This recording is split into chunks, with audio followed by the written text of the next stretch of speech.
If you were injured in a car crash, slip and fall, or on the job, you need a law firm that's big enough to challenge the largest insurance companies and corporations.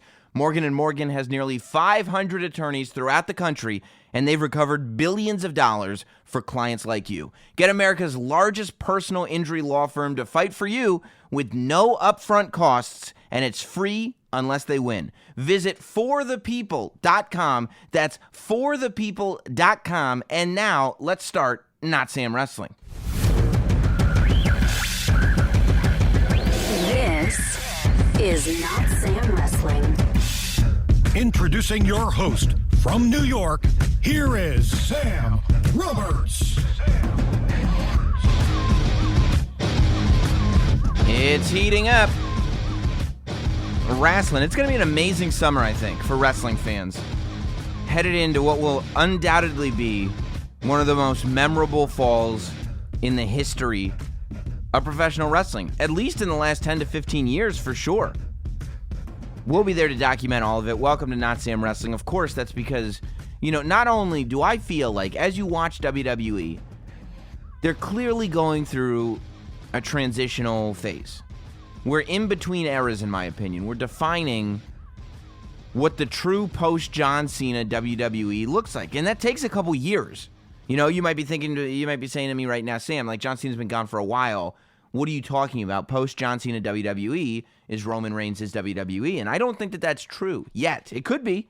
I'm not saying that Roman Reigns is not going to be the top guy in the company. I think there's a very good chance that he will be. But what I am saying is that hasn't quite been defined yet. This generation this era has not quite been defined yet for WWE. And honestly, I think part of what will define this era is how they respond to AEW, if at all. I mean, that's going to be a big change. This fall, we're going to have, for the first time since the millennium, we're going to have a big wrestling show backed by millions of dollars, if not billions of dollars. Who knows how much the Khan family is sinking into that, on primetime cable TV. And I know you're probably saying, well, what about, Impact? But let's be honest.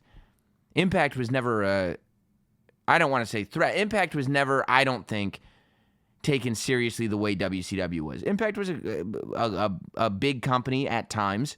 Impact and TNA had years where they were good. I mean, look at some of the top guys in WWE right now. Some of the top guys that came from NXT a couple of years ago. There are TNA footprints everywhere. We're just revving up now for a Samoa Joe, Kofi Kingston WWE Championship match at the next pay-per-view. We all know where Samoa Joe came from. We saw AJ Styles on Raw. We all know where AJ Styles came from. So I'm not saying that that TNA doesn't belong in a conversation of wrestling promotions, but what I am saying is at no point did people get that competitive vibe from TNA. At no point were they an organization that was truly an alternative mainstream wrestling brand. It was extra content for wrestling fans, in my opinion. Could it have been something else? Maybe, but it wasn't. AEW is marketing themselves as something differently. So, I think that it's going to get very, very interesting very, very quickly. We look at what was going on wrestling Twitter all week, and it was super entertaining. Super entertaining. And we'll talk about it a lot in the state of wrestling. Like, I kind of want to dive right into it now with especially, really what Seth Rollins is doing. But you've had Baron Corbin, you've had Corey Graves, you had what Drew McIntyre said on this podcast last week that I think fits into that whole conversation and narrative. A lot to break down. And, should Seth Rollins, as the Universal Champion, arguably the top champion on paper, at least, in WWE, should he be taking shots at Will Ospreay on Twitter? Should he be acknowledging the competition? Should he be declaring WWE as a better product than competitors, with WWE standing firmly as the number one promotion in the world right now? We'll talk about all of it. Some people love it. Some people hate it. Some people don't like what he's doing, but love the rivalry that it creates, the drama. We'll talk about all of it. I have very strong feelings about it, though. Very strong feelings that developed throughout the week. We'll talk about it in the state of wrestling. If you're not keeping track, If you don't subscribe already, I would recommend subscribing to Not Sam Wrestling. You know, most of the bonus shows that we do of this podcast, they're Patreon exclusive. They're for the Not Sam shills. We did Stomping Ground pre-show that was just live video before Stomping Ground, only at patreon.com/NotSamWrestling for the shills. We also did a post show that was live and then taped to video and then audio. So everybody who signed up over at patreon.com/NotSamWrestling got access to the Stomping Grounds post show immediately after Stomping Grounds went off the air. But as a special bonus, and truly brought to you by Robert Strauss, over the weekend, we had a bonus episode of Not Sam Wrestling for everybody, and it was an interview with Riddick Moss from NXT, who I'm imagining will be popping up on NXT soon. It really feels like the Outliers tag team is making headway at the NXT live events. Of course, Robert Strauss, the former Robbie E., he reached out to me and said, I'd like to present a bonus episode of Not Sam Wrestling for everybody to have access to. And I said, okay, of course, why not? Let's do it. And so we did it. The audio's up. The video will be up on the YouTube channel. But I loved that interview, and I think that you guys should definitely, if you haven't given it a listen, give it a listen. It's his first long-form interview. It's his first podcast. So it's a lot of information that just isn't out there about this guy who, if you saw the NXT Combine, he made a tremendous splash. And it's a guy who has been in the Performance Center for about 4 or 5 years and is really at this moment starting to put all of the pieces together in just the right way. All the pieces are coming together, and we're getting to see what version of Riddick Moss we're going to see on TV. So it's pretty exciting, and I'm pretty happy to have that interview as a part of the archive of Not Sam Wrestling. This week's interview is pretty cool, too. This week on the podcast, we have All Ego Ethan Page. Now, I would imagine that you would be most similar from his work with Impact Wrestling, but he also does work with independents around the United States and Canada. I'm sure elsewhere as well. But Ethan Page, he always has a way of keeping conversation going. Ethan Page is very good at being one of these guys who he keeps the conversation about him alive. You know, he's always got something going. He's got his vlog constantly being updated. So he's always got new content going on social media. He's always got new content going on his YouTube channel. You know, it's tough because if you're going to be an independent wrestler, and I guess he's not technically independent because he's working for Impact, but you know what I mean. You have to find ways to make yourself stick out. And Ethan Page is one of those guys that does just that. You know, I know that he's under contract with Impact right now, but I feel like Ethan will be one of those guys at the forefront. I think he could be. If he made this choice in his life, he could be one of those guys at the forefront of what independent wrestling is going to look like going forward. I think that that's something that people don't realize is coming.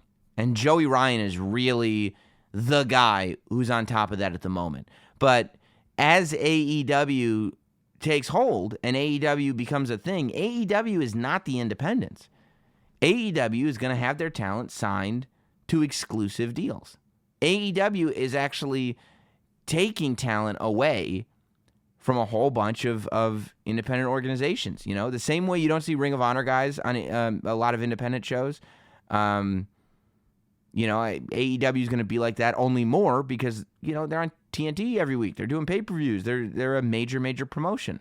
So, with NXT signing a whole bunch of guys, with AEW scooping up a whole bunch of guys, you're looking at the future of independent wrestling being in question, and a generation of guys who are going to have to take that mantle. And I wanted to talk to Joey Ryan a few weeks ago because he's the guy that I look at as being the top dog right now. But I love independent wrestling, and I want to keep talking to independent wrestlers and people who I think could be the future of independent wrestling on this podcast, and that's where All Ego Ethan Page kicks in. We talk a lot about everything, about how he ended up at Impact, you know, not staying with Evolve and not, you know, trying to get into WWE at the moment, having a deal with Impact while AEW's out there, so having to miss out on that, if Impact is the place for him, and just getting to know him. You know, that's what's great about Not Sam Wrestling. You get to know these guys. And today, we get to know a little bit more about All Ego, Ethan Page. Here he is this week on Not Sam Wrestling. The Not Sam Wrestling interview. With me now, for the first time on Not Sam Wrestling, he's been making an impact, but the pun would be even too much for me. He's been talked about, though, quite a lot in the world of wrestling. His name is All Ego, Ethan Page. Ethan, what's the haps? Not much. What's the haps even mean? What's the haps? You know, it's like, it's been a while since somebody called me on that. I gotta be honest. Good for you. Yeah, sorry to start this off like that. I mean, not much is happening, I guess. That's Just hanging out. No, I'm glad. I literally, it was for a long time. Everybody called me out on it, and it's been so long since anybody did it that I don't even remember what the response is supposed to be. But Ethan Page, you're here. So I saw you on Twitter. We got connected through, I guess, somebody who must be a listener of mine and a fan of yours. But you said that you wanted to start doing some podcasts and that you had avoided doing podcasts and interviews for quite a while. Why had you taken yourself off the podcast interview circuit? Well, I didn't really make it public, which made it worse because people were messaging me and I was saying no, and I just felt like a jerk. But I had my own podcast, so I thought it would be like counterproductive to do other people's podcasts and then give away all of my, I guess, quote unquote scoops or thoughts. So why would they listen to mine? And at the time, there was a website that was paying us to do it. Mm-hmm. So I felt like I was taking away from what they were paying me to do. So I avoided all podcasts in total. I see. And then it got to the point where did they stop paying you, or did you realize that, well, maybe if I let some people know what's going on, I can inform them of my podcast and we can advertise and it's all good? Oh, no, they stopped paying. So I was like, oh, okay, I guess I got some cool stuff I want to talk about. So I figured an easy tweet, and it backfired. I should not have done that. I got almost 300 responses, and I know for a fact I'm not going to read them all. It's just too much. And ones with verified accounts would pop up sooner. Yeah. So I think that's why I saw yours, and I was like, oh, yeah, sure. I'd love to do it. That's how we got in contact. So, yeah, I mean, it was worth it, but my phone is still, going off because of that tweet. Well, yeah, I mean, you don't realize until you send something like that. And I definitely, when I started doing this, there were some wrestling podcasts out there. And even, to the point, I started doing this 4.5 years ago or so. And it was almost like, oh, I don't know if the world needs another wrestling podcast. But now, I mean, forget about it. Every single fan has a wrestling podcast, and there's no way to discern which ones you should be doing or shouldn't be doing. It's right, and there's I'm clicking most of the replies to even just take a look at the podcast, mm-hmm. and most of the podcasts people are suggesting are their own. So I was like, oh, okay, I'm gonna avoid most of these, yeah, and I'm gonna see what actual listeners are suggesting the most and try and go off of that. Because even still, I can't just go off of Twitter followers. Who knows if people actually listen? It was just a big mistake.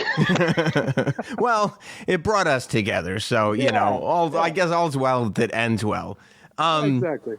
So, in creating the character of All Ego Ethan Page, because from the beginning of you being an independent wrestler, you've been all ego. This has been how you've portrayed yourself from the start. How did this character come about? How did you know this is who you wanted the world to see you as when you stepped into the ring? Oh man, there's so many versions of All Ego too, and it's almost now not even. There's no. I don't want to say there's no actual definition of what All Ego is. It's kind of just what point of my career I'm at. And at this point, people just hear All Ego and they just think of me. It's almost past why I decided, because I'm not sometimes my character's not even egomaniac. It's just oh yeah, that's all ego. Or like, that's The Rock. He's not actually made of stone. It's just a weird name that he has. Right. And you know what? We know him well enough that we're okay with it. Right. Yeah, I see. So I think that's where we're at now. But like the origin of the character, I was a huge fan of Chris Hero, and he called himself the Young Knockout Kid. And I was like, well, I'm not like a big strike guy, but like what characteristics do I have that I could like push to the front with my name? And I was like, oh, I love talking trash. So I was like, well, if I'm an egomaniac, I could be all ego instead of like part ego, part confidence, part whatever. It's just, I'm full ego. So my original moniker was going to be the all ego kid.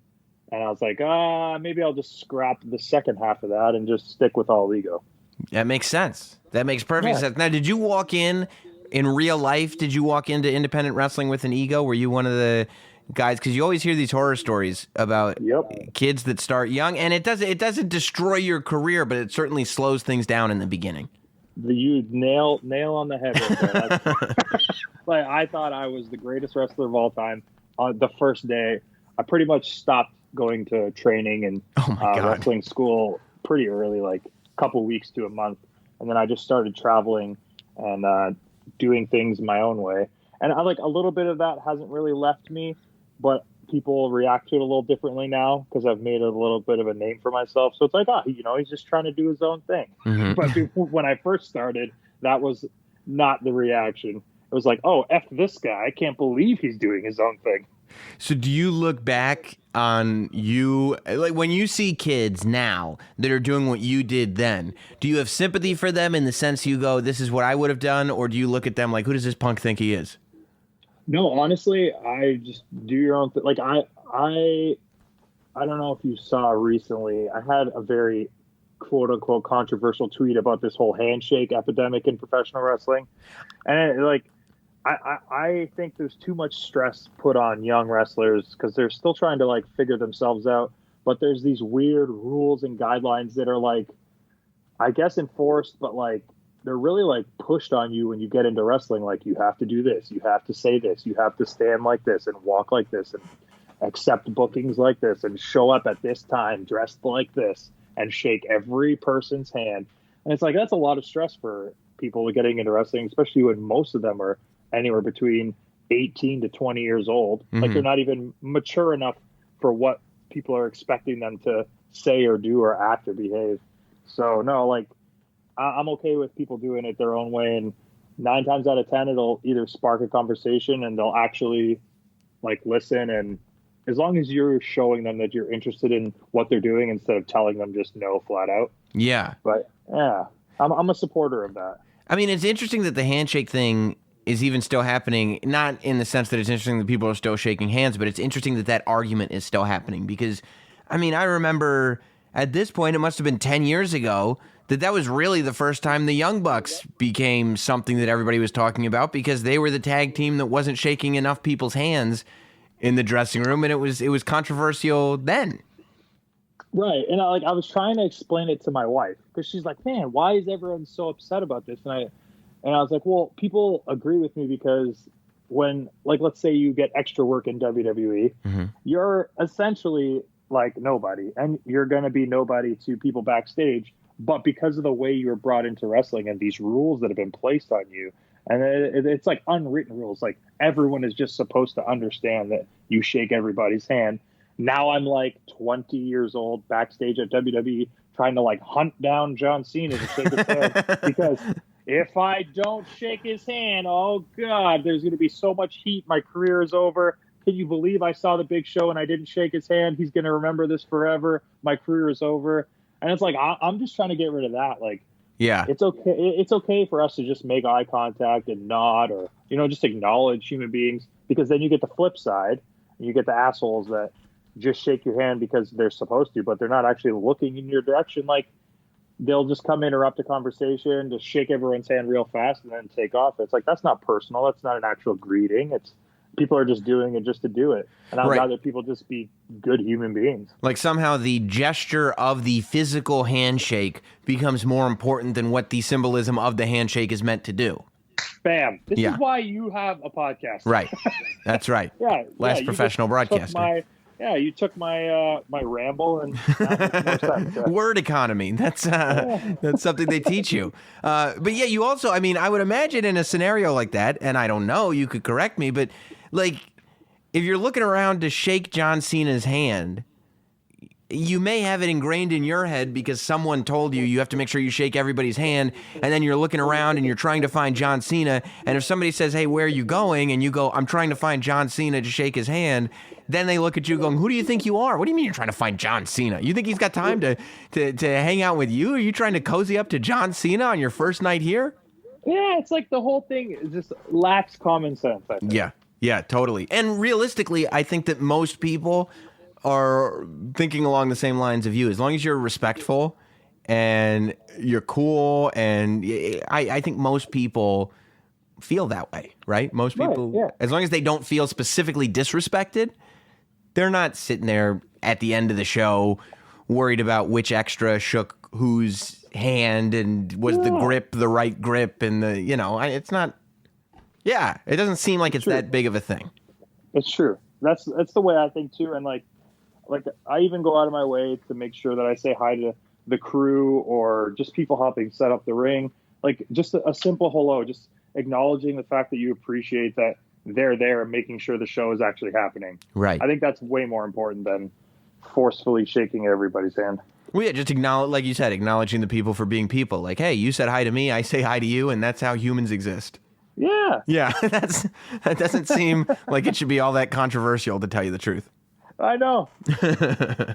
So, I mean, but this is the way you've made a lot of your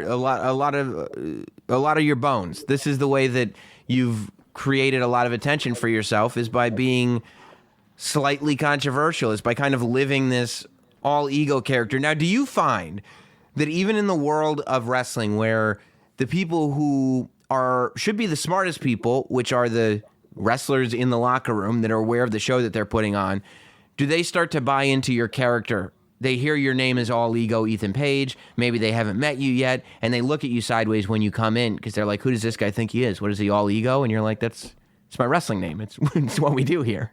100%. And 9 times out of 10, I'm not the one that hears it. It's like a friend of mine or my tag partner, Josh Alexander, is like, hey, can you believe that this guy asked me if you're actually like this? Yeah. Oh, that's so weird. But yeah.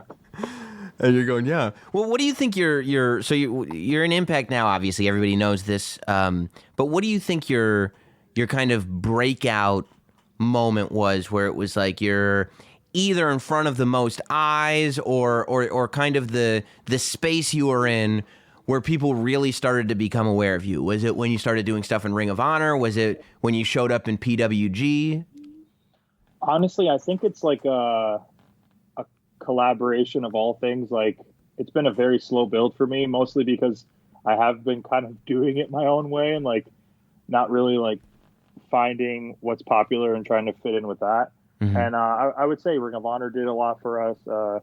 And then PWG was good for the tag team. But then my solo run in Evolve really opened a lot of eyes. And then quitting Evolve opened a lot of eyes. And now with Impact, I'm kind of just now finding my footing with the tag team, where I think I was just floundering before. But the floundering is what actually started me to push for the vlog, because I felt like they weren't giving me enough time to talk on TV, and I figured I would just do it myself and hope that their social media shares it to their audience, and that's the way it's been working. So, and you feel like the vlog is what, the fact that you took matters into your own hands, started vlogging, started familiarizing people with who you are, with your character, with everything, that and the fact that Impact shared it, that is what put you where you needed to be? Yeah, and I know for a fact it's why they let me talk more on television too. Huh. So you showed them, I can talk like this on my computer. You could have this on your TV show. Pretty much. And they were like, oh, yeah, you're right. We can do this. We should. We're going to. Well, that's great. And then, but you still keep vlogging, obviously.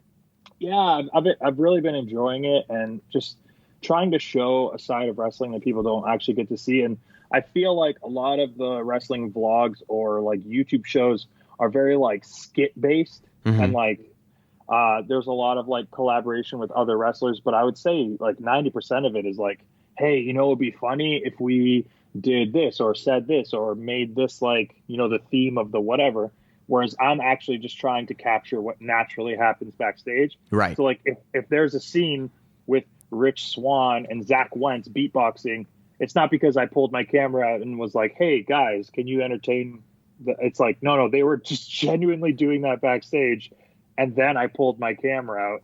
So like, I'm just trying to capture what's actually happening, and like whatever travel woes I'm dealing with, or, you know, maybe I get upgraded to first class. I want to talk about that and be like, hey, this doesn't happen all the time. Look how cool this is. Yeah.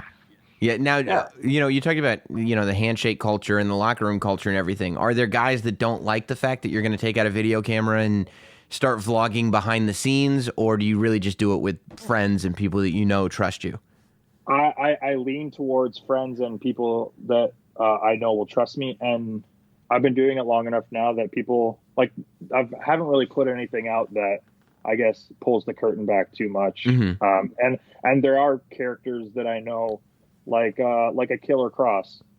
What he portrays on TV, he portrays on social media. So I'm not going to be the one that like exposes that in my vlog, or like same with Sue Young. Right. Like, I'm not going to catch her without her makeup on or make her talk. I respect the work that people put into their characters, and I'm not going to be the one to ruin that. But Tommy Dreamer definitely thinks I'm going to get a lot of heat from my vlog eventually. Yeah, he's always bugging me every time I pull my camera out and go, oh, here we go. Ethan Page vlogging all of our secrets.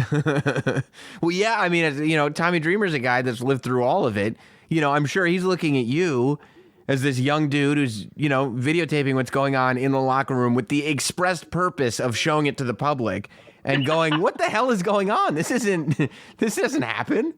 Yeah, but then then I'm also the guy that if Space Monkey doesn't have his mask on, and I've already uploaded the vlog to YouTube, now I have to delete it, re-edit it, repost it, because I don't want that to like I go out of my way to make sure that this doesn't affect anybody in wrestling in a negative way. Right. I mean, yeah, and that's the whole purpose of it, right? I mean, if it starts affecting people negatively, it's a total waste of your time anyway. If you guys have been listening for a while, you should know by now how much I love SeatGeek. Yes, SeatGeek, with millions of live event tickets from sports to live music to comedy and more. SeatGeek has all the tickets you're looking for right in one convenient place, right there on your phone. You see, whether you're looking for wrestling tickets, comedy tickets, sports tickets, concert tickets, Broadway if you're in New York City, whatever you need, SeatGeek has you covered. They're across the board, folks. I can promise you that. They rate every deal on a scale of 1 to 10, and then they put them on an interactive seat map so you immediately know exactly where you're sitting, and you know, compared to who's sitting next to you, whether you got a good deal or whether you got ripped off. Hey, look, sometimes it's worth getting ripped off. You want those good seats. You don't mind paying a premium. But sometimes you want to make sure that you got the best value of anybody in that building. Whatever you want, SeatGeek has you covered. Quite frankly, it's no wonder that they have over 50,000 five-star reviews. Plus, every single purchase is fully guaranteed. That means you can shop with confidence. Hot Dog, his first WrestleMania was this year. Hot Dogs. He was supposed to go to WrestleMania 29. He went all the way to MetLife Stadium. He had tickets that he had gotten off some guy that he found on the internet. He got to the door. Boop. The sound of death. They sent him right home because his tickets were fraudulent. It never would have happened if SeatGeek had been around. Luckily, SeatGeek was around for WrestleMania 35. He got to enjoy the show. I have it on my phone. It's the easiest thing to use. It's actually fun. You can see what's going on around you. You never miss anything, and you've got the opportunity to get tickets to everything. Best of all, just for listening to Not Sam Wrestling, I'm going to get you $10 off your first SeatGeek purchase. That's right. All you need to do is use our promo code. Download the SeatGeek app today. Put it on your phone. Then use promo code SAM, S-A-M, and get $10 off your first purchase. That's promo code SAM, $10 off your first purchase. If you're not using SeatGeek, you're probably not seeing the shows that you want to see. SeatGeek, promo code SAM, $10 off. When you left Evolve, is that the WWE NXT partnership was happening then, correct? Yes. So is that a Yeah. super difficult decision to make when you're like, okay, obviously WWE is kind of, and NXT is aware of the wrestling world at large, but one of the benefits to being an independent wrestler who is wrestling at Evolve is that Gabe is there and he talks to Triple H regularly. You know Triple H is watching. You know William Regal is watching. You know these people are watching you, and clearly it has become a fairly direct feeder system into NXT. For you to leave not only Evolve, but that direct feeder system, that can't be an easy decision. A lot of things went into that. I was offered a WWE tryout, and I'm 99% sure it was like Gabe Sapolsky feeling really guilty and kind of just asking them to give it to me. And at the same time, I was offered a contract with Impact while I was doing the Chandler Park character. And my wife was pregnant. Like, I have so much family in Canada, and it's very important for me for my daughter to grow up around people that love her and that are willing to help my wife while I'm traveling. Mm-hmm. So that like all came together as the reason that I decided to go with Impact and not even do the tryout. So yeah, it was a very easy choice for me, and a personal one too. So I watched a short documentary that you did 3 years ago. It was like just this 10-minute thing on YouTube. And they asked you 3 years ago, 5 years from now, where do you see yourself? And you said WWE, no doubt about it. I absolutely see myself in WWE. Has your mind changed in that perspective? Do you feel like the wrestling world has opened up? What's different between now and 3 years ago? Yeah, I think it's way different. I wasn't engaged then. I wasn't married then. I think I was just dating my wife at the time. Didn't have any kids. Those all have changed now, the way my mindset is. I'm a lot less likely to just throw away my family life or my home to move somewhere for wrestling. I don't think I'm willing to do that anymore, to be honest. Because you want your family, you want your immediate family to be near your extended family. Yeah, and we have a home now. We've built a home. No boss or company will ever come first. Or for any amount of money. Like we have everything we need here. As long as I can continue to have the life that I have now, I'm happy. I know there's options once my Impact contract runs out, or I just stay with Impact and I'm having fun and enjoying myself there and making a living. So like life is good. Was seeing what was going on with AEW, was that any kind of a hiccup in terms of figuring out what you were doing with Impact? I mean, you were part of All In. Obviously, you know those guys are also aware of you. Did you think to yourself, well, if I sign this Impact contract, whenever is flushing out with those guys, I'll kind of be off the market for them? Was that anything that was a hindrance in you making your final decision? I mean, there was obviously like the thought in the back of my mind, because I know Cody's only a text away.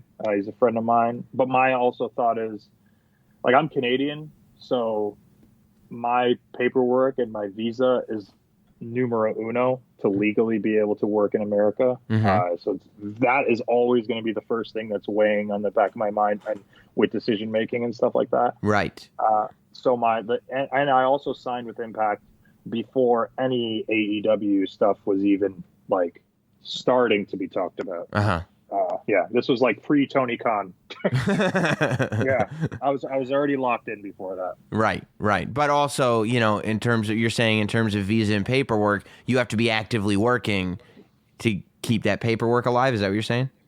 Yeah. And I need a contract with a company sponsoring me to be able to have the paperwork. I see. So without being signed to Impact for whatever the duration of the contract is, there is no option of getting a visa. So I need to be locked in with someone to have the paperwork. Yeah. And what are the restrictions with Impact now? Are you allowed to work independently as long as it's not on television? Are you allowed to? What are the ramifications or whatever? It's pretty much that. Yeah.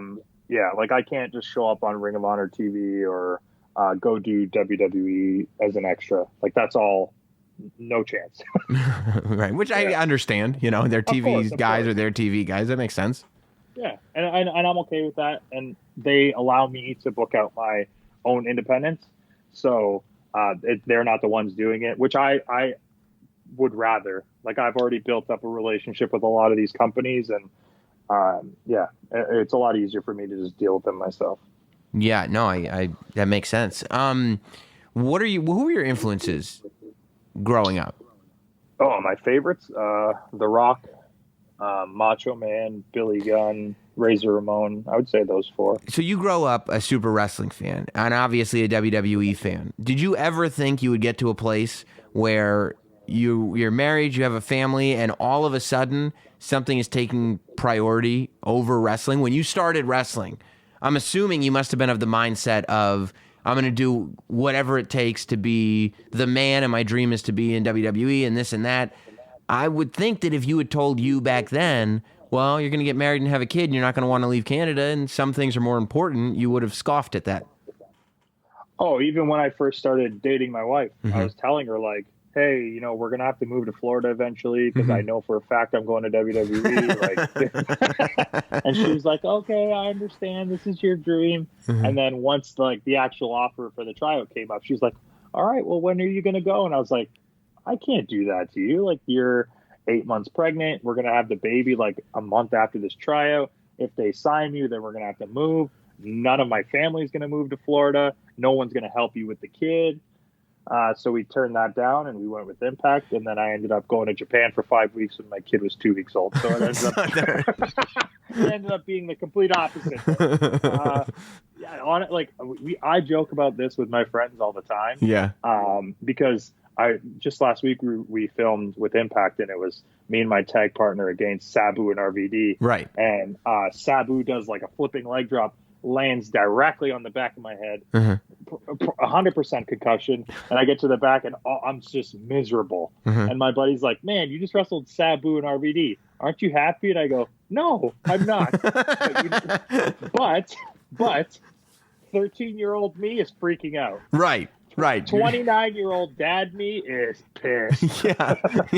I'm miserable right now. The last place in the world I want to be is the ECW arena, but I wish I could tell my 13-year-old self that Sabu just laid me out in the ECW arena. Yeah, exactly. That's exactly it. That is great, because usually you just hear the one side of it, right? Like, oh my God, the child version of me would be freaking out right now. You don't hear the reminder of, yeah, but the adult version of me is in absolute misery. Right. But I'm okay with being happy with both. Like I understand the realities of it, and I always want to remind myself, like, hey, it's okay to like smell the roses and be happy about this. So when you're there, right? Because obviously you grow up with Sabu and RVD being these larger than life characters. I was just a massive ECW fan. When you're in the ring and you're looking back at RVD and Sabu, and they look like RVD and Sabu, do you take a moment in the ring while it's all going on to be like, this is so cool, this is really happening? Or are you so locked in that it doesn't occur?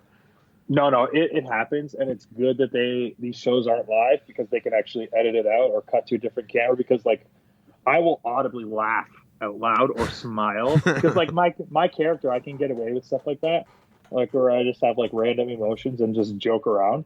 But my partner Josh Alexander has to be serious, so I'm going out of my way to be like, man, how hilarious is this? Look at Rob Van Dam do his thumb thing over there. And then I'll just like turn to Josh, and he's got to keep a straight face and be like angry. But yeah, like I'm okay with having those moments. Like I wrestled Billy Gunn recently, and like even he was joking afterwards, saying like, I'm saying jokes, you're a heel, but you're sitting over in their corner laughing.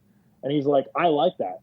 Bad people get to laugh at jokes too. And I was like, yeah, it's true. Like, I should be able to enjoy the moment. And he's like, yeah, you can, and it's good that you are.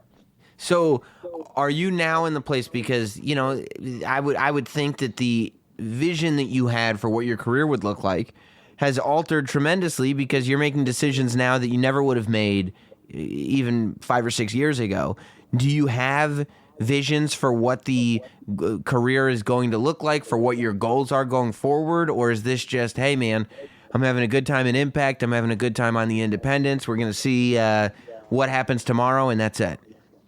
Yeah, I have goals. I wouldn't say they're really like company based. I think that I've just completely switched to just putting as much into myself as I can, so that wherever I end up, there's value. So if I stay with Impact, they could be like, yeah, you know, he's worth keeping because look at all the stuff he does, like extracurricular stuff where he has his own vlog or he has his own podcast or he's producing his own merchandise, and like I can design and like film my own videos and stuff. So yeah, there's value in that. Or once I leave Impact, I don't need someone to sign a contract with.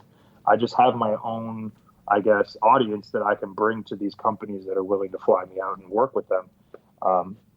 Yeah, I think that's it, really. And like now I'm working with IWTV. They're coming out with a new app soon. So I'm trying to push that as best as I can so that, you know, once my contract's up with Impact, maybe I don't need to go somewhere. Maybe I could just focus on being the big fish in the small pond of the independents and, you know, trying to suck up as much money of that as I can. Just giving myself options and being as valuable to pro wrestling as possible is my number one thing. So you've talked before about your influences in terms of your character being influenced, and they don't all come from wrestling, which I think is really good. I love hearing when guys, when they're figuring out their character, obviously they're going to draw from the people they grew up watching. In this era, everybody that's wrestling, for the most part, was a wrestling fan and has certain inspirations. But at the same time, I think that it's valuable when people can draw from stuff that's not wrestling and put it into their character. You were talking about what a massive Kanye West fan you are or were at the time that you were talking about this, and how that was part of the ego that you put into your character. Number one, are you still a Kanye West fan? Number two, do you still think that this thing that he does, where he gets everybody all riled up, do you still think that it's an act? Yeah, so I'm still a fan. Yeah. And I still listen to his music. His interviews have gotten way crazier since I said that in that YouTube video. Yeah. I still think that he's smart in a sense of he's constantly creating, like, I guess, buzz about him, whether it's like negative or positive. People are constantly talking about him, and I don't think he'll ever leave the tabloids or the news sites. So I think that that's good in a sense. I don't think that in the climate of like 2019, the stuff that he does will always get a positive reaction. So I guess I'm a little bit more, I guess, like cautious with the way I like. With wrestling, people know that whatever I portray online or in character might not 100% be me. You have control over it. Yeah, and it could be a character that I'm playing. Right. With him, there's no, like, they're like, oh, that's Kanye West. Right. Yeah. So yeah. I mean, I'm a big Kanye West fan. I have been forever. I think that he's an artistic genius. At the same time, I think that he's tremendously unstable. I don't think that his flying off the handle is an act. I think it's his brain doing what his brain does. So I don't think that he's as calculated as some people think he is. But I don't either. Yeah, especially the more hectic my life gets and the more like demanding this job gets. I can even if it's on 0.01%. I understand a little bit more of how he could just fly off the handle and go crazy. Right. Yeah, and you kind of understand why when everybody is paying attention to every word, every move, everything that you do is like a grand statement, and maybe mentally you've got some stuff that needs to be checked going in. You know, you might end up coming across pretty unstable. Well, man, you got to think, like, if he went on his phone right now and tweeted whatever he wants, like literally anything, there's going to be millions of people that respond to it, either negative or positive.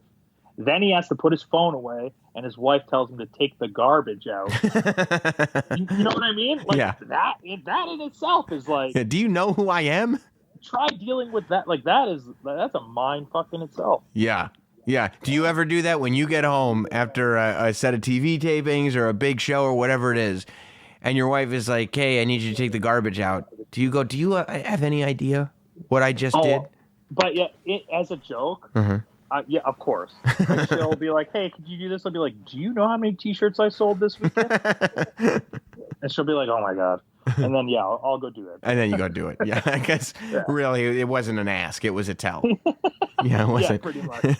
It wasn't a request. Now, has your wife, because she's kind of been with you on this journey, when the journey starts to change, like you said, and she goes, "Okay, we're moving to Florida," and you go, "Actually, we're not moving to Florida," is she concerned? Does she feel guilty? Is she like, "This is really odd because I thought this was your dream and now it looks different"? Or is she just saying, "Okay, well, whatever you say, let's do it"? Man, you're like really good at this. Oh, thank you. Yeah, most of the time it's, what got you into wrestling, who's your favorite wrestler, what's your dream match. This is great. Like, yeah, we sit and talk. Like, we don't have family meetings. It's just us two Right. and our 1-year-old. But like, we'll actually sit and discuss like what the best options are for everybody. And I think that's why we're so happy and like our marriage is doing so well. Is like we just keep it as open and as honest as possible. And like, obviously, whatever I decide affects them, and whatever she decides affects everybody. So, yeah, like that's the way we like to keep it, at least. Well, yeah, I mean, I just think it's interesting. I've been with the same person for like 14 years now. And when we met, I had the same aspirations that I do now. I'm the same person, except when you're not there, your goals look different. When you get to a certain place, you realize what your goals actually are, and maybe you have to adjust on the fly. Right. And like right now we're dealing with my wife just lost her job. So she worked there for about 9 years and it was a great income. And because of that job, I was able to quit my job when we got married and moved in together and just solely focus on wrestling. Mm-hmm. And at that time, it wasn't making enough money that's the only job we could have.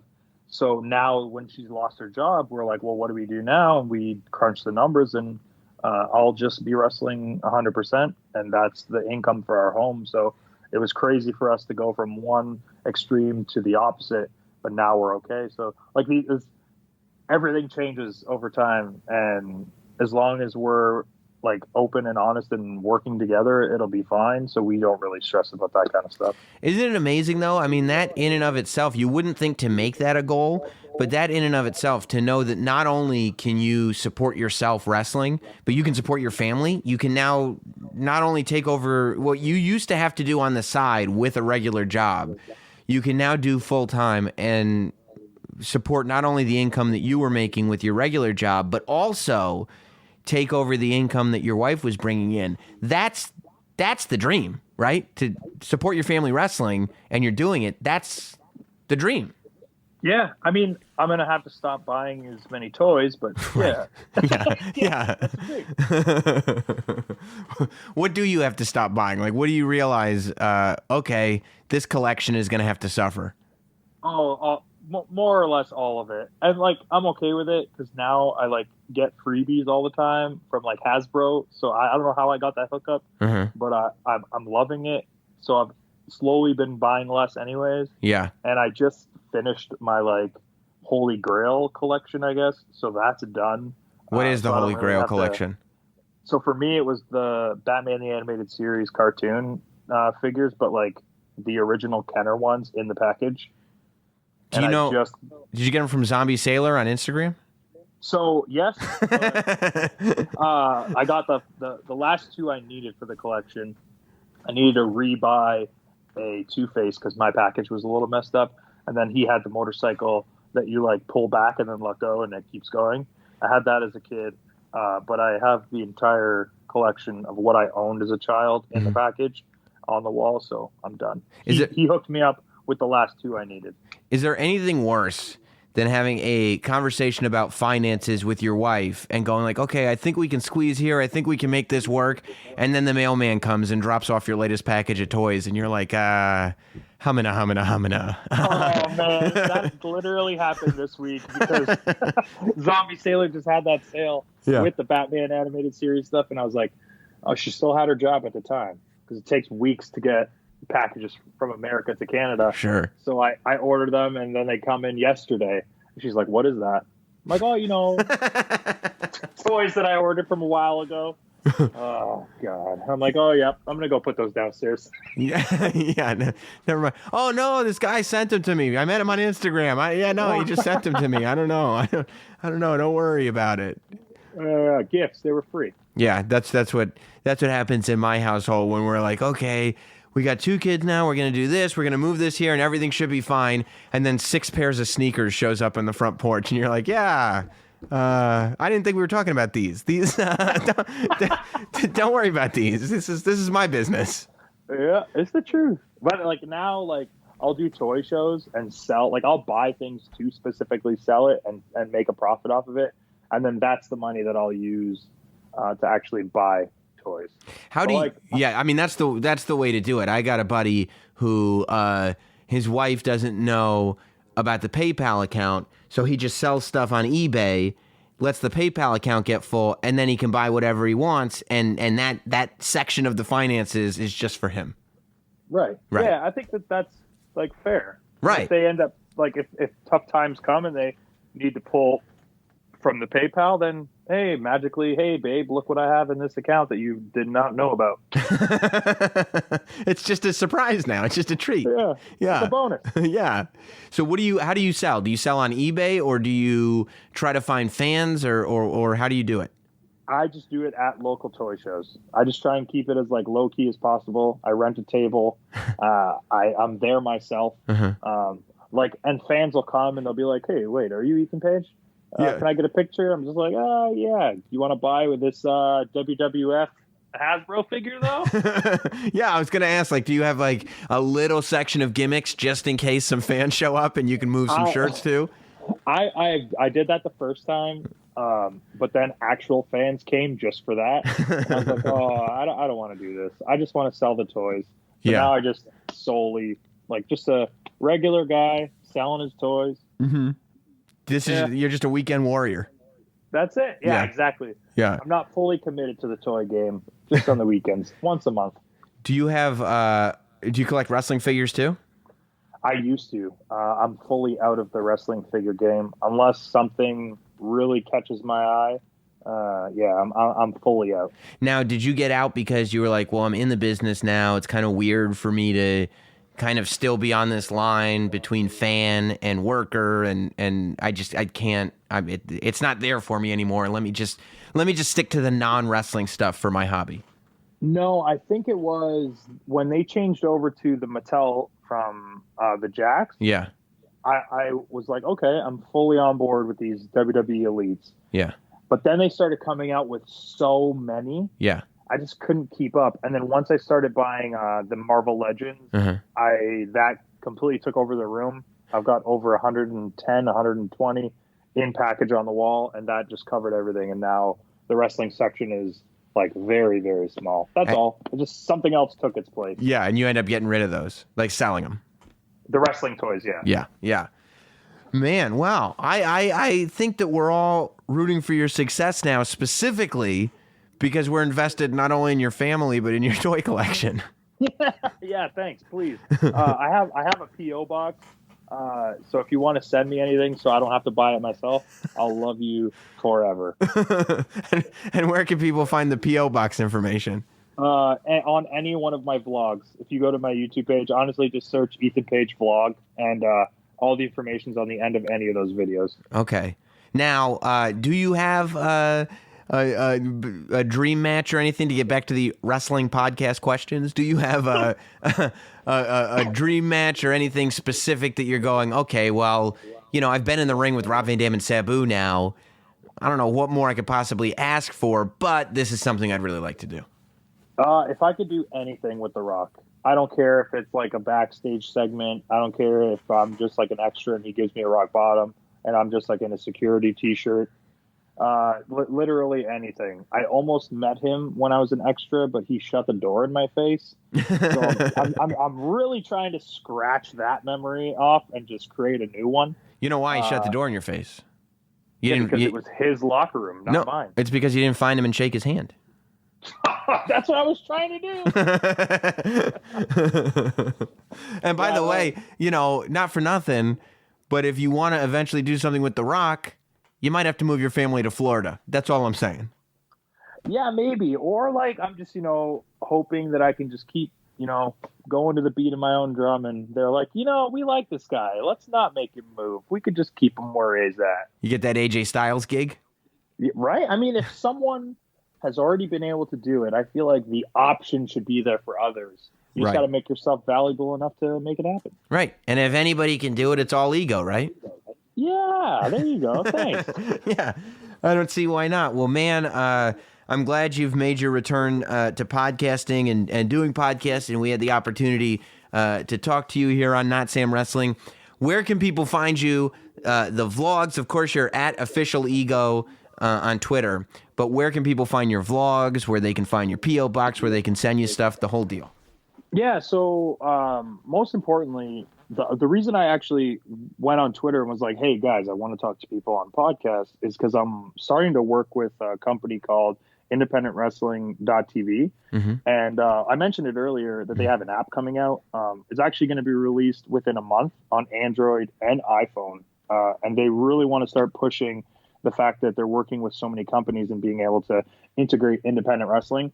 And I signed on because I didn't want to be labeled solely an Impact Wrestling star. I still want to be able to use whatever name value or fan base that I've built up and bring awareness to independent wrestling. Because like I have my own promotion in Canada called Alpha One Wrestling. Mm-hmm. And we work with IWTV as well as bigger companies like Black Label Pro, Freelance, Shikara, Beyond Wrestling, and they do weekly live TV as well. So like I'm really, really, really trying to push this app as best as I can. It just because where are these stars coming from? Like you're seeing literally everybody getting signed right now. Yeah. Everybody. Like there's no one. I don't want to say there's no one left because there's always going to be guys to fill that void, but what's the best way to watch them? And that's IWTV. And I have a promo code for you to get 20 days free if you want to try it out. It's Alpha One, ALPHA, and the number one. And there's no like catch or anything. If you don't like it, you can cancel it. It doesn't cost you anything. You have 20 days to try it out. That's great. Last year they actually streamed more live events than the WWE network. Wow, because they're on board with so many different companies.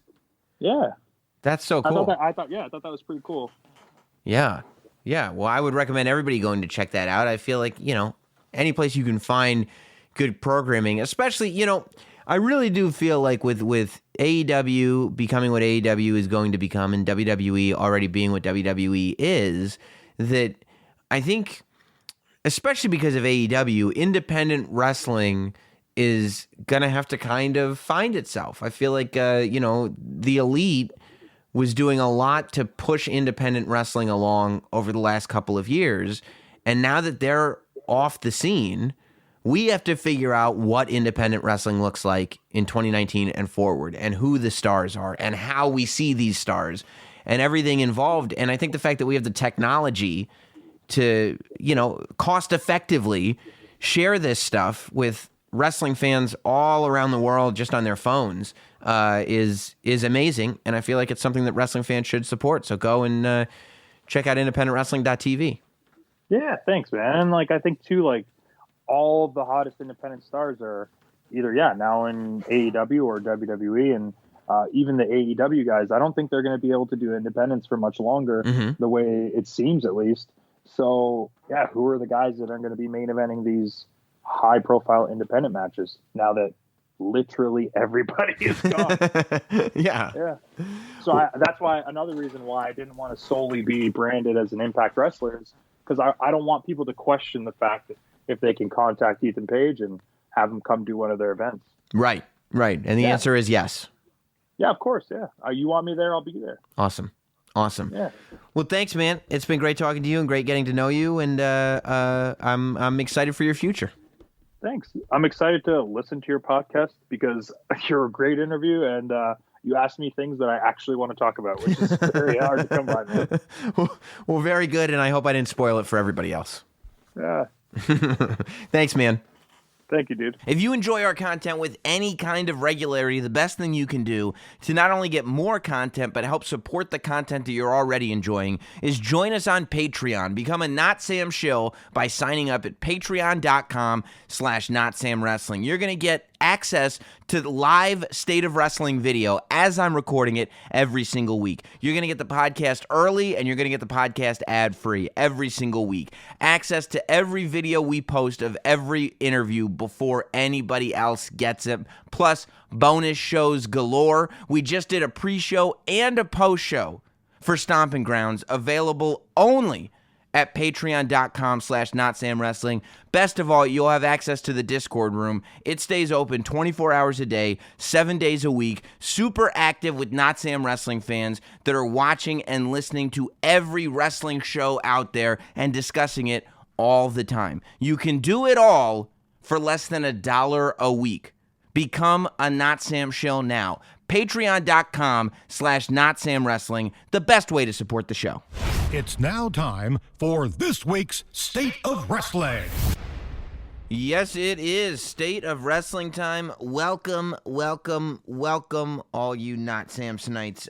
You know what we do here in the State of Wrestling. Every single week on Not Sam Wrestling, we break down the top 5 stories of the week as yours truly, the last professional broadcaster, Sam Roberts, sees fit. And we figure out what to do with them. We rank them, we break them, and we deliver them. That's it. State of Wrestling. So, let's start with story number 5. And story number 5 is, it's actually breaking at the time of this recording.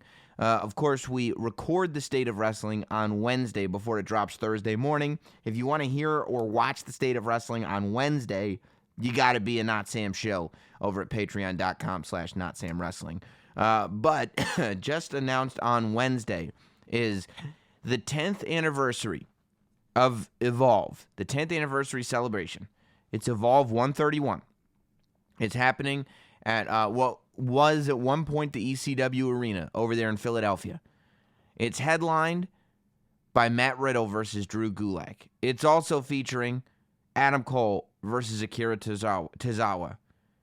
And it's happening live on the WWE Network. The first live non-WWE special will be live on the WWE Network, the Evolve 10th Anniversary Celebration, on July 13th, I guess at 8 p.m. And you have to wonder if this is going to be produced by Evolve or will WWE get their hands on it. I wouldn't be shocked if WWE got their hands on it, and I kind of feel like that's the way to go. I think there are some people whose opinion it would be that this should look different, this should feel different, this should feel like an Evolve show. But at the same time, you want a certain standard of quality. Not to say Evolve doesn't know what they're doing, but WWE, frankly, has the best post-production staff, certainly in the world of wrestling, if not the world of sports and entertainment. I mean, the post-production level that WWE does, you know, the production value that is sunk into every show that they do is incredible. So, you know, I would say why not take advantage of having that, and I think it would make Evolve look even better. It's happening at the ECW Arena, which is a very non-WWE friendly venue. The WWE has never taped any kind of TV at the ECW Arena. Even when they were doing ECW TV and they were doing ECW pay-per-views, they would do it at the Hammerstein because the Hammerstein is much more WWE friendly in terms of the look of what's going on. So that'll be interesting. So automatically, you know it's going to look different. I think that it's a great sign of things to come. And it's really interesting because it does end up falling on the same day as the AEW event Fight for the Fallen, which is an event that's happening in Jacksonville. I guess they're going to broadcast it, but they haven't announced that they're broadcasting it. And it says part of the proceeds go to victims of gun violence, which is a great thing to do. This Evolve event was already planned, obviously. Like, they didn't just decide to do the 10th anniversary Evolve show on July 13th just now, right? Evolve planned that in advance. WWE just decided to announce that they were going to show it on the WWE network.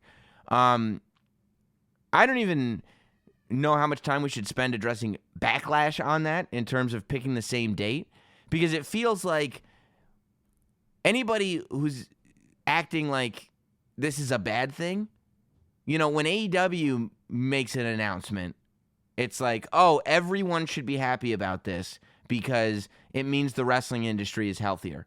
If you don't think that this is good news that AEW is doing this or AEW is doing that, then clearly you don't understand that this is what's best for everybody in wrestling. This is the healthiest thing possible.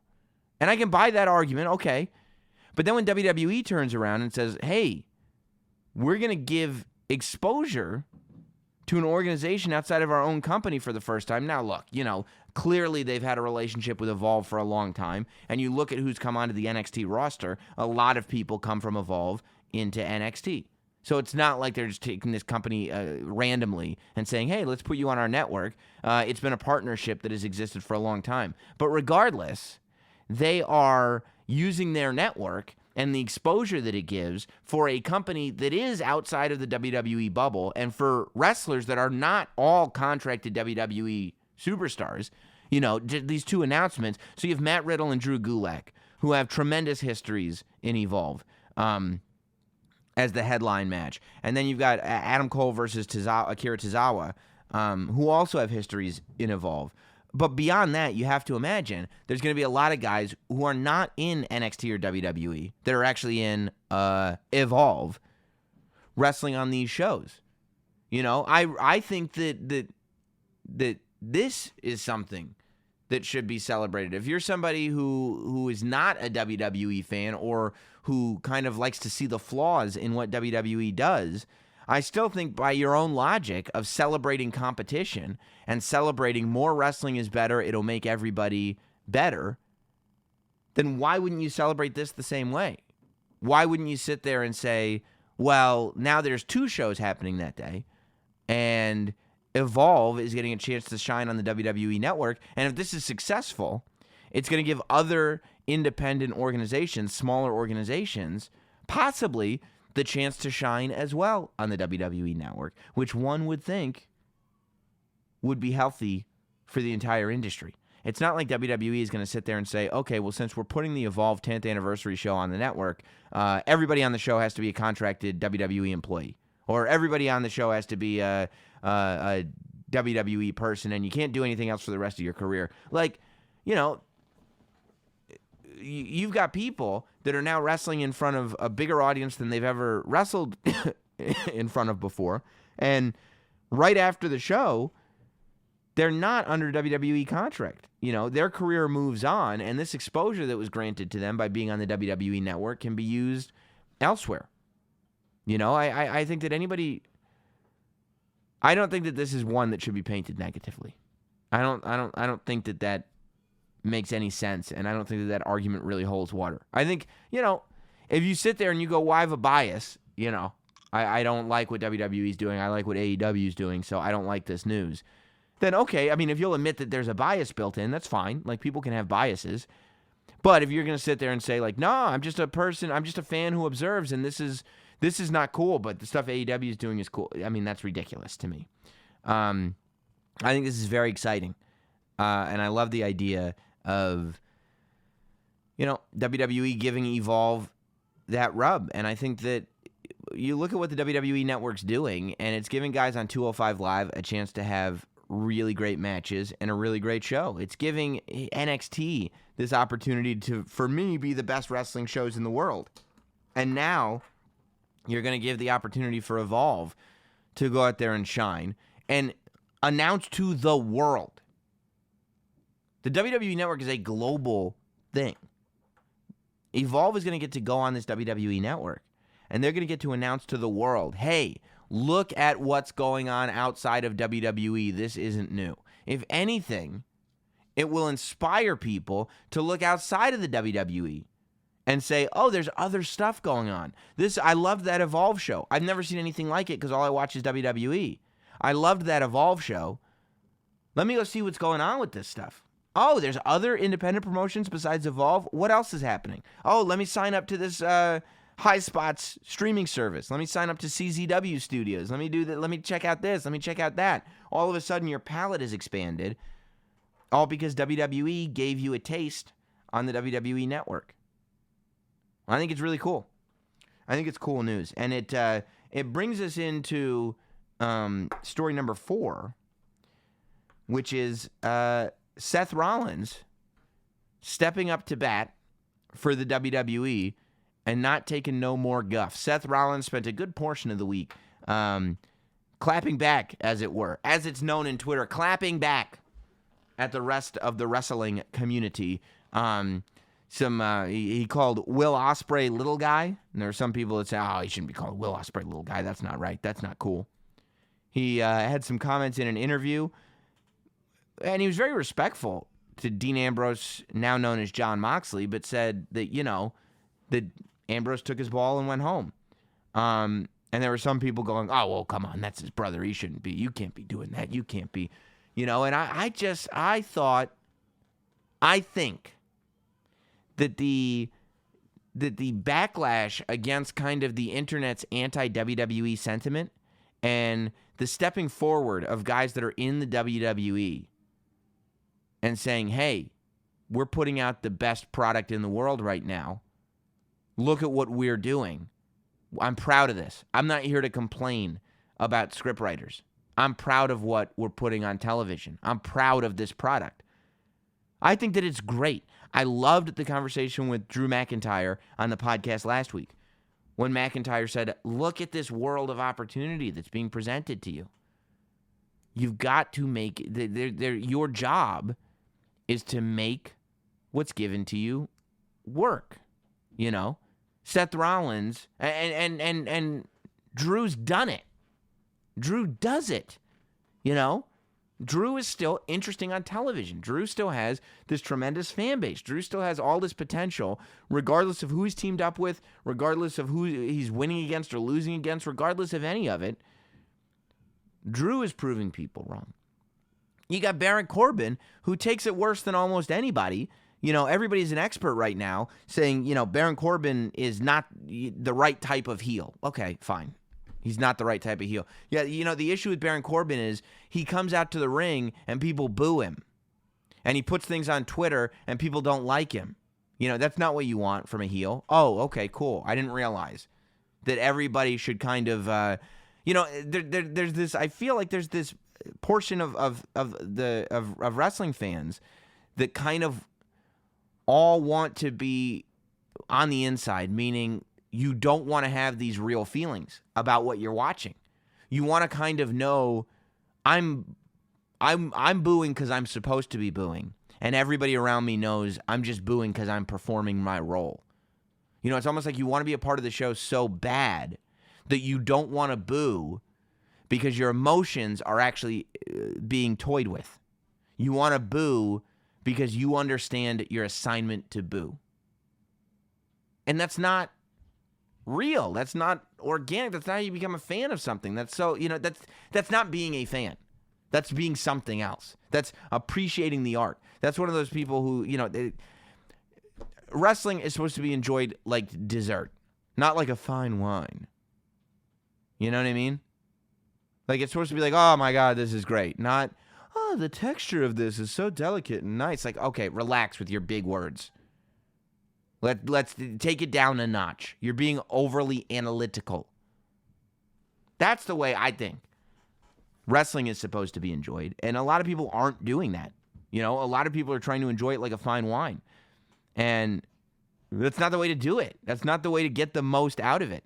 Seth Rollins going forward and taking kind of what Drew McIntyre was doing on the podcast and taking it to a whole nother level put a lot of people into shock. And a lot of people didn't like what he was doing. I loved it. I turned on Raw this week, and I loved Seth Rollins so much more than I loved him last week. Last week, he was hitting people with chairs, and I didn't know why. This week, I said, I'm a WWE fan, and that guy speaks for me. When you go onto wrestling Twitter, when you go onto the internet, you don't have people in huge numbers especially the people with big voices sitting there and going, hey, they're telling you, well, just because I say one thing is good doesn't mean the other thing is bad. You can say that the competition to WWE is good without taking away from WWE, but everything WWE does wrong gets highlighted, and everything that the competition does right gets highlighted. You know what I'm saying? Like, do you think if and this is neither here nor there, I don't even know why I bring it up, but do you think if the WWE had Ty Dillinger eliminated from a battle royal by a guy with no legs, do you think that people would just go like, oh, it's okay, it was his first time out, and, it was just a fun spot? No, they would be like, WWE doesn't know what they're doing. Ty Dillinger should ask for his release. And I'm not even saying that AEW did the wrong thing there. Clearly, Sean Spears, formerly known as Ty Dillinger, seems like he's in a happier position now. He's going over to AEW. I'm not saying that was a bad thing. What I'm saying is that wouldn't have been okay coming from the other side. I think that there's been such a loud voice on the internet about how bad WWE is. And then you get these WWE employees that are, bitching about their contracts, that are tweeting about not being happy, that are live tweeting, double or nothing. They're doing all this stuff, and it's almost like, what are you doing? The reason that people think AEW is so cool, one of the reasons that people think AEW is so cool is because there is already a built-in loyalty to it. Already, you have guys wearing those Rhodes family matching jackets because there is a loyalty to this. The people who have been building this, the people that are wrestling in it, the people there, it feels like an army. Like these guys are soldiers for this company. Whereas WWE has gotten so big that it's almost taken for granted, and it's like, okay, well, I have this contract, so I'll just do what you tell me. And I don't like it, so I'm going to complain on Twitter. And you're like, well, how do you expect your own product to get better? How do you, as a performer for a company, expect fans to buy into your performance when they just read on Twitter that you're not happy performing? How? How do you do it? What's the long-term effect on that, I mean, I don't get it. I don't understand it. So, and then you got people who the minute somebody like Seth Rollins comes out and goes, you know what? The stuff I'm doing in WWE is the best stuff I'm doing in my career, and I don't want to do it anywhere else. The reason I'm in WWE is because I want to be in WWE, and it's the best wrestling on the planet. People are upset by that somehow. Watching a guy do something that on the internet is not a cool thing to do and be loyal to the people that gave him an opportunity, people are criticizing. But at the end of the day, regardless of where you work, regardless of how big the corporation is, regardless if it's an independent promotion, you have to be, at least to some degree, loyal to those that gave you an opportunity. If you're succeeding doing anything, there's got to be some loyalty to the people who put you there, to the people who put you in a position to succeed. And that's what I see from Seth Rollins. That's what I see from a little bit from Baron Corbin. Corey Graves posted something. You never know with Corey Graves. Corey Graves will also... Corey Graves is not shy with his opinions of what's going on. But, Corey Graves, he posted something just on Wednesday morning that was along the lines of what Seth Rollins is posting. I think that there should be... I like that Seth Rollins is putting forth an effort to have a dialogue going on the internet where there's an appreciation for the work that people are doing. Where, if you don't like a certain storyline or you don't like a certain angle or you don't like this thing that happened or that thing that happened, but you have a show like Stomping Grounds where... we could sit there and say, I didn't like Lacey Evans as the referee. And that audience did say that. Or you could sit there and say, I don't like Baron Corbin in the main event, or I don't like this, or I don't like that. But at the end of the day, you look at that show, and you've got a show, a 3 hour, 15-minute show, where it was pretty much beginning to end solid to great matches. You know what I mean? Like, really good work was happening at that show. And that kind of does get taken for granted. And I like that there's somebody out there pointing it out.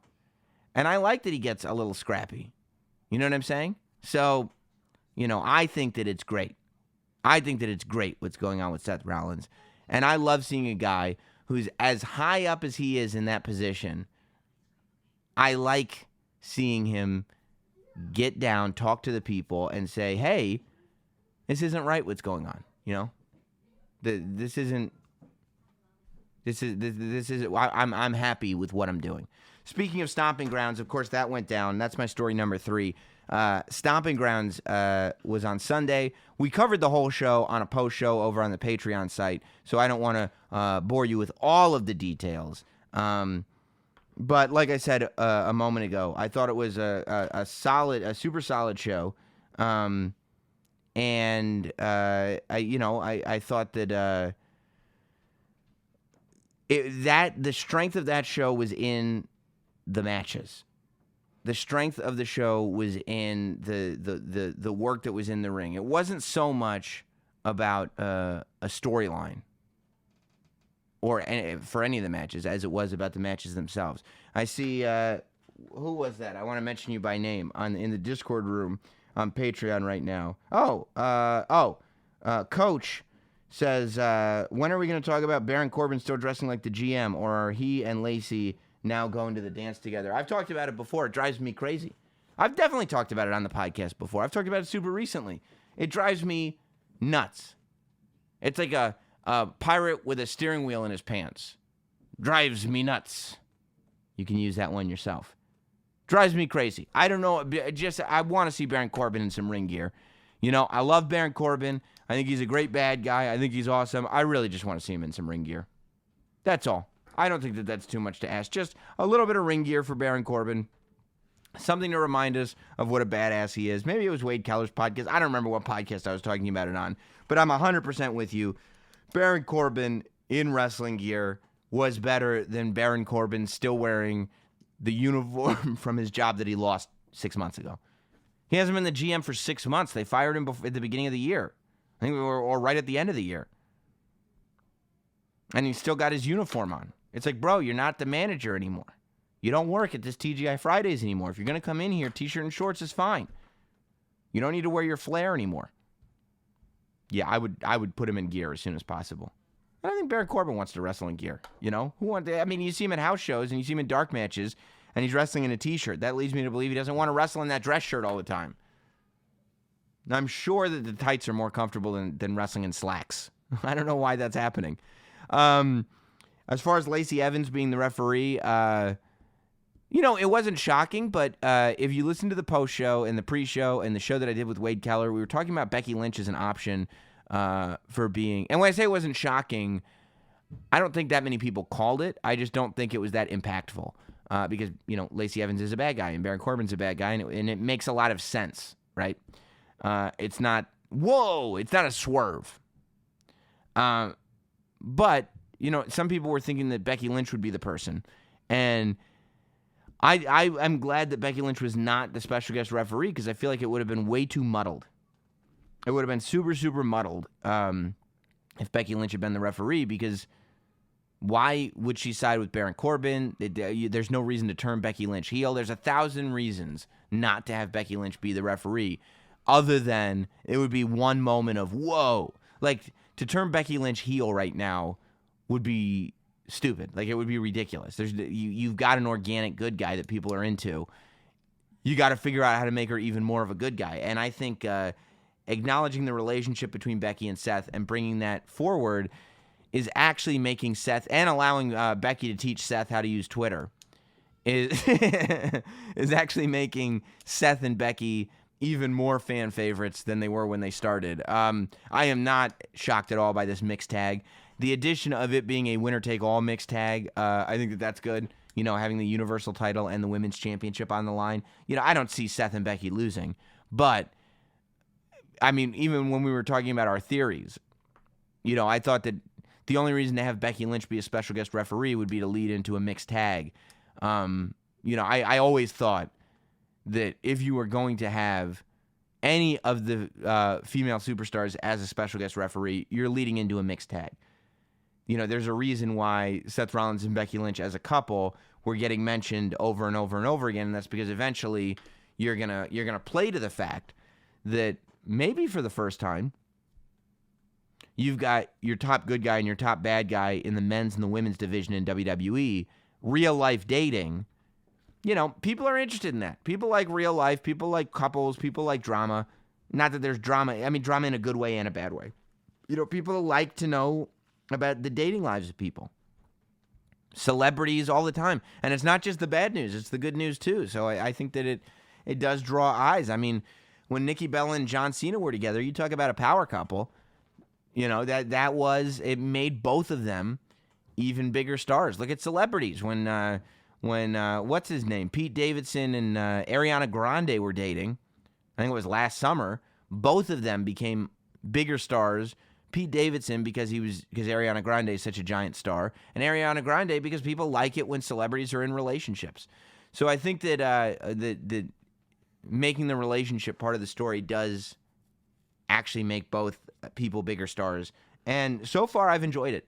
So far, I have no problem with it. I thought Raw was a very solid show this week. I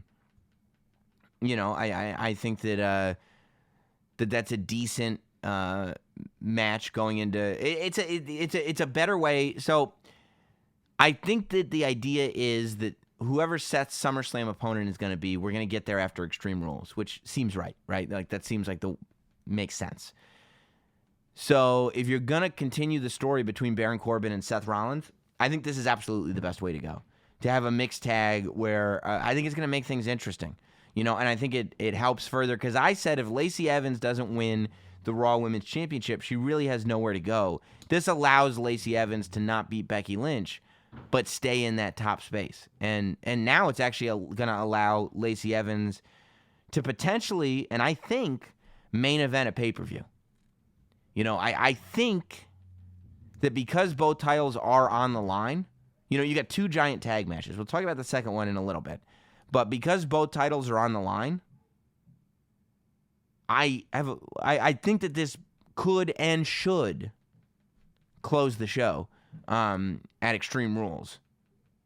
So, you figure out a way to not only keep the Seth Rollins, Baron Corbin fresh, even though people at the last pay-per-view were already complaining about it.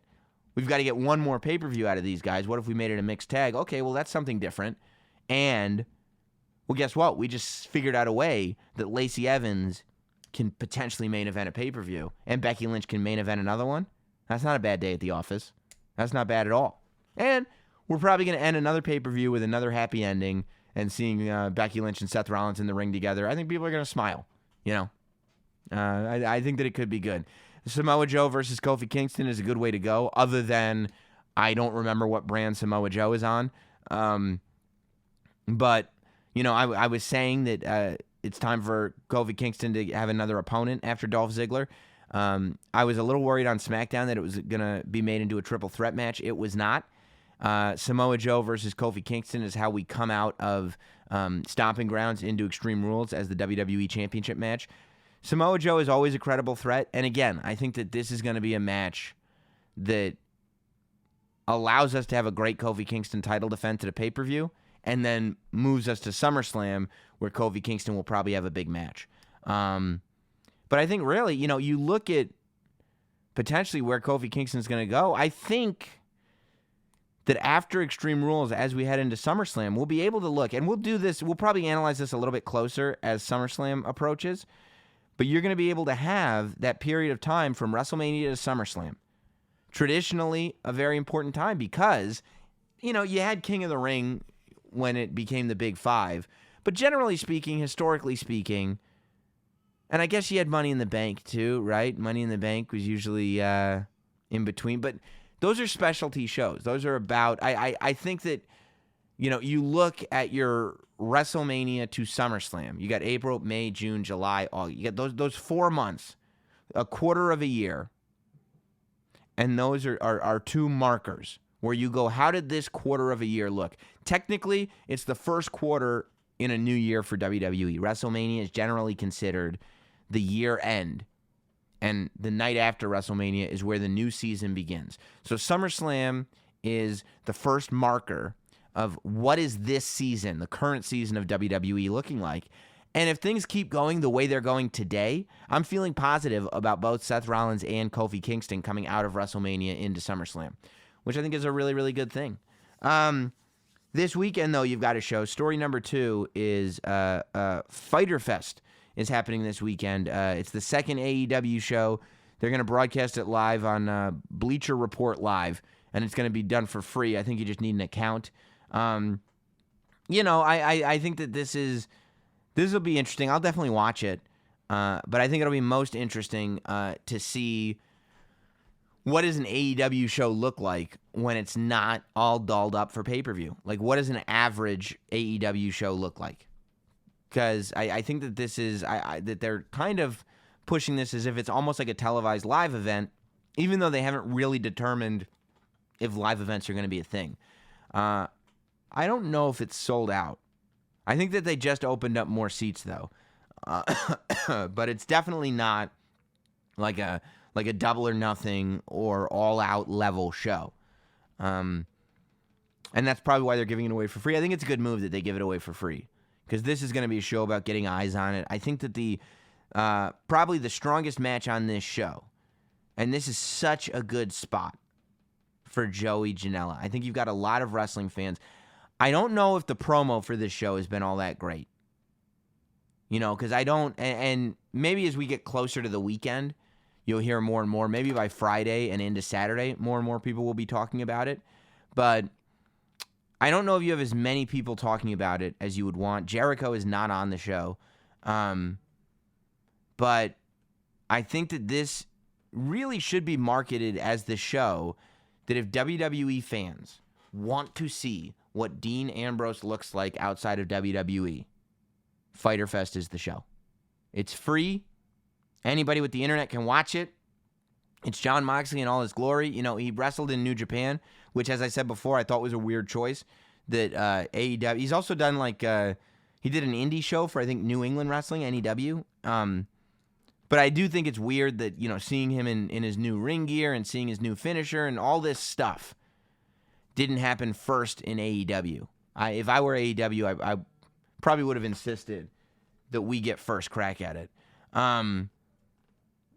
But it's an amazing spot for Joey Janela, because all the eyes that are on this match to see what Dean Ambrose looks like outside of WWE, I would say, hopefully, if the promotion for this show is done right, a lot of people who don't know who Joey Janela is should be watching this show.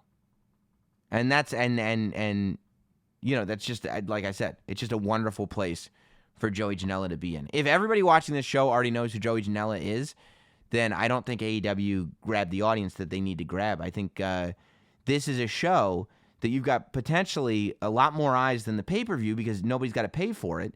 And this is the one where you go, hey, look at what we've got going on. Here's an example of our talent. Here's an example of the style of matches we're going to have. And we're going to be on free TV. We're going to be on, cable TV coming up in the fall. So make sure you check us out. Like that, this is, if anything ever was, this is one big infomercial for AEW. I think to some degree, excuse me, I think to some degree the pay-per-view was too, but it was an infomercial you had to pay like $60 for. Infomercials that are for free, you always get more people watching. I think Cody versus Darby Allin is good too, because I'm a fan of Darby Allin, and this is a big spotlight to put on him. I think anytime you got Kenny Omega and the Young Bucks teaming up, it's a big deal. The Adam Page, Jimmy Havoc, Jungle Boy, MJF Fatal 4-Way, I think is going to be a big deal for everybody involved in that match. And I've liked MJF for a while. He was on the show not too long ago, as was Joey Janela at the beginning of the year, I think. And you got a whole bunch of stuff going on, but I don't know. Maybe we'll jump on to Patreon. Maybe we'll jump on and do a post show. Let me know, especially you guys that are not Sam Shills at patreon.com/NotSamWrestling. Let me know if you want me to jump on and do a little deal for Fyter Fest right after Fighter Fest goes off the air on Saturday. I mean, hell, I got this Not Sam studio. Might as well do it. I do want to give a special shout out. Like I said, over at at patreon.com/NotSamWrestling, the Discord room is always open, and we've got people that are in there all the time. And one of these people goes by the name 102 Gimmick Street. I'm checking right now to see if he messaged me his real name. I don't know if he wants his real name out there. So you never know. No, I don't see a message from him. So I'm assuming he doesn't need his real name out there. But 102 Gimmick Street is a very loyal fan to the show, a very loyal shill, and I always like his input. His dad right now is in the hospital, and his dad is also somebody who loves this stuff the same way that we love this stuff. So let's all send a shout out. Let's all send well wishes to 102 Gimmick Street Senior, who's out there right now, and he's getting better. And like wrestling makes us all better anyway, doesn't it? So 102 Gimmick Street Senior, we're all thinking about you. And I'm glad that you're getting better in time to see what's going on in WWE. The number one story of the week is The Undertaker shocks the world and returns to Monday Night Raw. I know a lot of you guys in the Discord room were saying that you guys wanted to know my take. Some people think The Undertaker should be long gone. Some people are like me. By now, anybody that's been listening to this show for a long time knows that I love The Undertaker. I'm ready for him to have 100 more matches. I'm never going to be complaining about an Undertaker match. I got excited when the gong went off on Raw. I had to watch it on DVR because I was at the Lady Gaga Apollo Theater concert. But regardless, I got excited when I saw The Undertaker came out. And there's all this speculation as to why. Why is The Undertaker coming back? We're setting up for an Extreme Rules tag match between Shane McMahon and Drew McIntyre taking on The Undertaker and Roman Reigns. You have to believe this is leading towards a SummerSlam match. Could be a rematch with Roman. Honestly, we talk about how much we love Drew McIntyre on this show a lot. How amazing would it be to have Drew McIntyre go to SummerSlam and beat The Undertaker? You want to get a guy over? You want to make a guy look strong? Let The Undertaker pin Drew McIntyre at Extreme Rules. Have the Roman Reigns story go away. We're done with it. Have Drew McIntyre and The Undertaker in a one-on-one match at SummerSlam and have Drew McIntyre beat him. How amazing would that be? Come on. That's what I'm advocating for. If I had my dream scenario, this match is leading to an Undertaker Drew Galloway might as well. Undertaker Drew McIntyre match at SummerSlam with Drew McIntyre coming out on top in a decisive victory. Not so humiliating as the Kurt Angle victory, but still a victory. I mean, I think you got to do that. You got to have your bad guys that are going to be around for a long time beating your legends, especially the most beloved ones. Nobody loves The Undertaker as much as I do. That's something that I would love to see. And I bet The Undertaker would be down for it too. So people are saying, why is he coming back? Look, I made my opinions clear about the Undertaker-Goldberg match. There were those that said that The Undertaker and Goldberg should not be wrestling anymore. Neither one of them should be anywhere near a wrestling ring. It's not true. Goldberg screwed up that match. Goldberg got carried away with himself, and he ran headfirst into a pole. And he said he was knocked out for half the match. And The Undertaker, you watch it. Why do you think The Undertaker looks pissed off after the match? Some people, I don't remember if it was in the Discord room or I was reading a message board. I don't remember what I was reading. But some people were like, The Undertaker doesn't care anymore. He's just collecting a check. It's not true. It's not true. Watch Super Showdown again. Look at the face of The Undertaker after that match. He's pissed. You know why he's pissed? And this is just me figuring it out on my own. But I believe that The Undertaker is pissed. Not because he, quote-unquote, has to be in the ring. He doesn't have to do anything. He's a grown man. He's not forced to be in the ring, right? He accepts money to go and wrestle because he wants to wrestle and he wants to get some money. Who among us doesn't? So he looked pissed because he cares about his performances. And he knew that the match stunk. And he knew that it was because he shouldn't be in there with Goldberg. He should be in there with Roman Reigns or Drew McIntyre or Elias or one of these young guys who can work with him. Undertaker can't carry people through matches anymore. That I'll give you. Undertaker cannot carry Goldberg through a match. Undertaker needs somebody who can work with him. It wasn't always like that. Undertaker carried a lot of people through matches. But now, and he shouldn't be carrying people through matches anymore. There's enough talent out there that they can work with The Undertaker, not be carried by The Undertaker. I think, and I truly believe this, I think The Undertaker said, I cannot leave that taste in the mouth of Undertaker fans. I cannot sit there and allow the WWE Universe to have this narrative that I am washed up, that I shouldn't be wrestling anymore, that, you know, that every time I'm in the ring, you should be holding your breath because I'm going to hurt myself. You know, and that narrative was pushed forward 10,000% by that Goldberg match, even though that was the story of Goldberg, in my opinion, not The Undertaker. So I think The Undertaker goes, look, put me in a program with some young, hungry, talented guys so I can show the WWE Universe that there is still this Undertaker out there. There's still an Undertaker to cheer for. And that's how I felt. I said, thank God. Immediately, when he chokeslammed Shane McMahon. Go back to watch Super Showdown, okay? Understand the cooperation that's going on here, right? Everybody wants to be smart fans. Watch what's going on. You think the chokeslams looked like the chokeslams looked because of The Undertaker at Super Showdown? No. It was because Goldberg was 300 pounds of dead weight. You can't do that with one hand. Look at the chokeslam that Shane McMahon got on Raw was like picture perfect. Because there's people cooperating. And I was like, yeah, The Undertaker's back. Chokeslamming Shane McMahon. Uppercutting Drew McIntyre. It was great. Undertaker still can go when he's in there with somebody else who can go. Undertaker cannot go with somebody who can't go. And that's what I think The Undertaker is back to prove. And I think he's going to pull off a decent tag match at Extreme Rules, and I really hope that he goes to SummerSlam. Look, if he ends up in a match with Roman Reigns, I'll be psyched too. I think that'd be cool. But I really want to see Drew McIntyre beat The Undertaker at SummerSlam. That's how I'm feeling. Just my thoughts. Just how I'm feeling at the time. I appreciate all you guys hanging out here. I appreciate all you guys listening to Not Sam Wrestling each and every week. You guys make the world spin for me, man. You guys make the world spin. We'll see you here maybe over the weekend after Fyter Fest, certainly next week on Not Sam Wrestling. Toodaloo, everybody. Goodbye. Thanks for listening. Follow at Not Sam on Twitter, Instagram, Facebook, and YouTube. Rate, review, and subscribe. This has been Not Sam Wrestling. Not Sam.